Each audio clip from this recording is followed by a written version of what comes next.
的续航力很够，它可以到天亮。大奖老公 NONO 续航力很够，歌手朱海军节目大爆料，众人笑翻天。我觉得更精彩，对。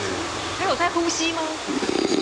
原来是透露 NONO 睡觉打呼，鼾声如雷，朱海军还搞笑模仿，就会像那个白云哥这样。突然，尽管好笑，但现场医师不禁叮咛小心 NONO 患有呼吸中止症。频率真的是拖得太久，而且这个听起来真的是鼻腔或喉咙这个地方有问题。睡觉打鼾恐不是睡得太熟太沉那么简单，就连英奇也在节目上分享，父亲竟然因为打呼领了残障手册。他会打呼，然后呢，因为我哥哥自从有了小朋友以后，就打呼到小朋友都会惊醒，然后就只好就让他去看医生。的震动，或是声波的吸收，或是声音的刺激，然后造成损伤。然后医生却跟他讲得很严重，就说你可能会就睡到一半就居。